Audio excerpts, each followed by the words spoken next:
मुर्दाबाद मुर्दाबाद मुर्दाबाद, ग्राम प्रशासन मुर्दाबाद मुर्दाबाद मुर्दाबाद, हरियाणा सरकार मुर्दाबाद मुर्दाबाद।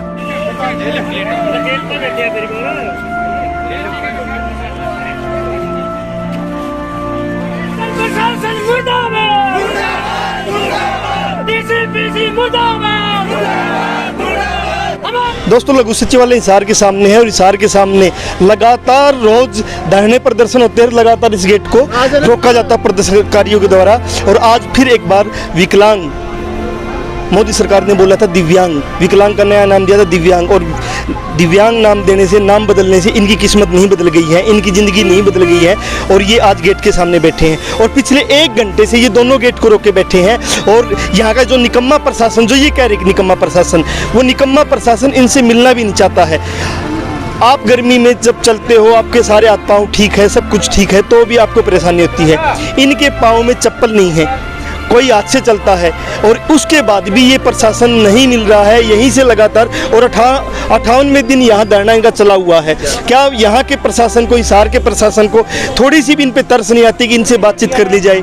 उनको जो सरकार ने फैसिलिटी दी है उसको वो भी इनको नहीं मिल रही है। उन मांगों को लेकर छोटी छोटी मांगे हैं कि इनका BPL कार्ड बनवा दिया जाए, नरेगा में इनका जॉब कार्ड बनवा दिया जाए, और 2-3 छोटी छोटी मांगे कि बस पास बनवा दिया जाए, पेंशन जो 8 महीने से रुकी है वो इनको मिल जाए। बहुत छोटी छोटी मांगे हैं। उनके लिए 1 घंटे से गेट के ऊपर बैठे हैं। गर्मी बहुत पड़ रही है और प्रशासन ऐसी रूम में बैठा है। जी, मेरा नाम पुष्पा है, बास गांव से। तो आपका मतलब BPL कार्ड है? जी नहीं, मेरा BPL कार्ड भी नहीं है और मकान है मेरा गिरने को हो रहा है। अब हम किराए पे रहते हैं भिवानी में, बहुत बुरी हालत है जी। तो आप इसको लेके जो DC महोदया से मिले होंगे, DC मैडम से, तो उन्होंने क्या कहा? उन्होंने कहा था कि आपका BPL राशन कार्ड बन जाएगा, लेकिन अभी तक कोई सर्वे हुआ नहीं, कुछ नहीं हुआ और बहुत बुरी हालत है जी। आपका क्या नाम? मैं जी बडेड़ा गांव से रहती हूँ जी, लोहारू हल्का से जी। मेरे हस्बैंड बीमार रहते हैं जी, और मेरे 2 लड़के जी, वे भी बोले हैं जी, दिमाग से मेंटल हैं जी, और मेरे से हैंडीकैप्ट हूँ, विकलांगा मैं जी। मेरी कोई सुनाई नहीं कर रहा जी। और मैंने सोचो जी मेरा मकान पक्का हो जी और मेरा BPL कार्ड हो जी। 1 लड़की है जी मेरी। सुरेश नाम है जी। सुरेश, लंबे टाइम से आप यहाँ धरने पे बैठे हो और आसपास में और भी देखते हो, कभी मजदूर, कभी किसान, कभी दूसरे यहाँ धरने पे आते हैं। प्रशासन क्यों नहीं सुनता? और जो आपके MLA हैं, जिनको आपने वोट दिया है, जो सांसद है, उनको जाके क्यों नहीं पकड़ते आप लोग? वो ना जी वोट पड़ेंगे ना, इलेक्शन होगा उधर पकड़ाएंगे उन्हें सारे आना। 22 लाख वोट हैं हरियाणा में हमारे। ये सरकार ने मुद्दी मार देंगे कौन सोडा, पक्की बात से लो मलिक। नई सरकार बनेगी, वो भी आपको झूठ बोल के वोट ले जाएगी, फिर क्या करोगे? आगे की आगे देखी जाएगी। पहला तो इस तरह उल्टा, इसने तो मुद्दी मारेंगे। सर, एक बार नाम बता दीजिए। मेरा जी नाम है रमेश कुमार लाडवा, धरना प्रभारी, हाल हरियाणा दिव्यांग अधिकार संघ। आज कितने दिन हो गए आपके धरने को? जी हमारे धरने को हो गए आज 95 दिन पूरे हो गए, 96वां दिन निकल। हिसार के अंदर हिसार के दिन 58 दिन हो चुके। मतलब हिसार के दिन 58 दिन हो गए हैं। और अब तक प्रशासन ने आपसे मुलाकात की है, नहीं की है? क्या कोई समाधान निकला है, नहीं निकला? उसके बारे में एक बार बता दीजिए। नहीं, अभी तक प्रशासन ने कोई नहीं तो मुलाकात करी, ना कोई प्रशासन का मुलाजिम आया हमारे पास। और हम 3 दफा ज्ञापन दे चुके हैं और आज हमने इसी वजह से ये खट्टर सरकार का पुतला फूका है और हमें यही जवाब लेने के लिए बैठे हुए हैं यहाँ पर। जो हमने 3 ज्ञापन दे दिए, भाई DC साहब ने उन पर क्या संज्ञान लिया है?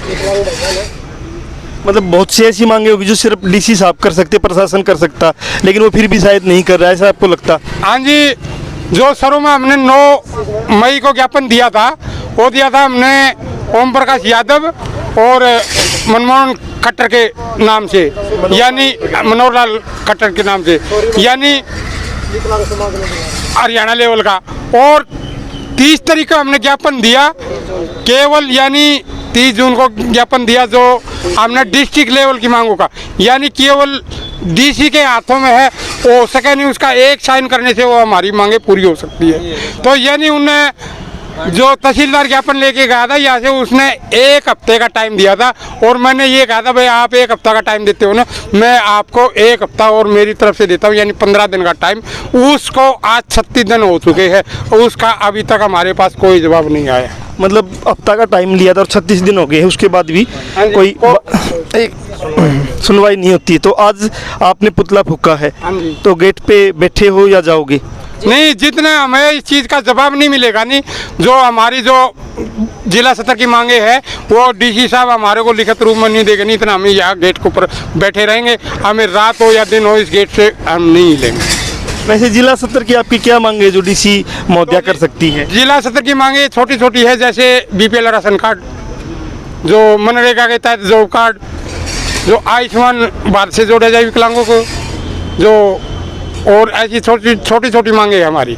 बिल्कुल मतलब डीसी महोदया कर सकती है। हाँ, जो प्रधानमंत्री आवास योजना से जोड़ा जाए, यानी मेरे विकलांग साथी ऐसे है, एक हमारी महिला है बांसगांव की है, तो कम से कम भी 9 महीने हो चुके, मैं डीसी साहब को खुद उस महिला को लेकर ना उसको एक लेटर दे के कहा था मैं इसका बीपीएल राशन कार्ड और भारत प्रधानमंत्री आवास योजना से जोड़ा जाए, यानी उसका मकान बना जाए।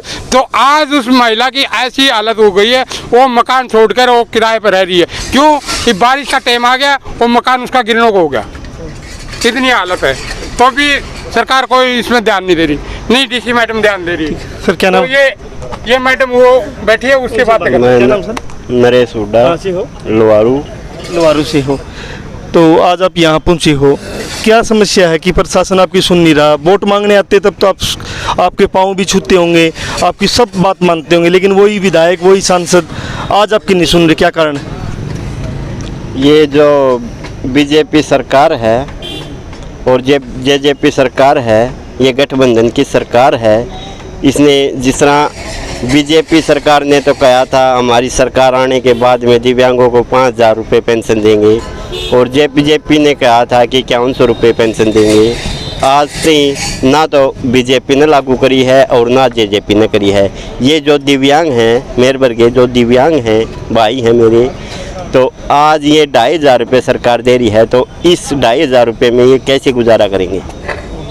मैं हरियाणा सरकार से एक विनती करता हूँ कि हमारी कम से कम डीसी रेट के बराबर तो नौकरी दे, हमारे बच्चे भी हैं, हमारा दाऊँ पाल पोषण हो सके। और हमारी ब्लॉक स्तर की मांग है, वह जायज़ मांग है छोटी छोटी, वह जल्द से जल्द पूरी करें। किरण बाला। तो आप बताओ, आप लगातार धरने पे आ रहे हो, क्यों नहीं सुन रहा है प्रशासन? सर कोई भी सुनवाई नहीं हो पा रही है, इन्हें काफ़ी दिन हो गए हैं बैठे, और हम भी साथ में बैठे हैं, क्योंकि मेरे पति देव भी अपंग हैं, ना ही उनके बारे में कोई पेंशन है ना कुछ है। आपको पेंशन मिलती? जी नहीं, हमारे को नहीं मिलती। 12 वर्ष हो गए हैं, 2010 में वो गिरे थे तो उनको 24% दिया गया था। अब उनका हमने मेडिकल करवाया और दूसरी बार, तो उन्होंने हमारे को 40% दिया। जो हम कहते हैं कि हमारा गरीबों का कुछ करो, कहते कुल्ला अगर आपका टूटा हुआ है तो एक कुल्ले के हम आपको 30% देंगे और दूसरा टूटेगा तो 60% देंगे। अब हम मतलब वो चाहते कि दोनों टूट जाए। हाँ जी, काम तो होगा ही नहीं, एक टूट गया काम तो होगा नहीं। वो कहने लगे डॉक्टर साहब सिविल में जो बैठे हैं कौशिक साहब, उन्होंने हमें हमने जब इलाज करवाया, कहते आप इतना मोटा इलाज कैसे करवाते हो? अगर हमारा इंसान रो रहा है, पीट रहा है कि हमें दर्द है, तो हम प्राइवेट में इलाज क्या करवा नहीं सकते? क्या हम अपने बंदे को हम मार दें? तो इनका कहना है जब आप गरीबी रेखा में हो तो आप इनका इलाज क्यों कर पाए अमीरी में? जिंदल हॉस्पिटल में कैसे करवाया गया? अब हमारा इंसान मर रहा है, क्या हम उसके लिए कोई मेडिकल अच्छा नहीं करवा सकते? वो ये चाहते हैं। आपका बीपीएल कार्ड वो नहीं है? हमारा तो बना दिया है, लेकिन जो और भाई मेरे हैं उनको नहीं है, और उनको पेंशन नहीं है, आयुष्मान कार्ड नहीं है, जो टूटे फूटे हैं उनके लिए कार्ड नहीं बनाया जा रहा है।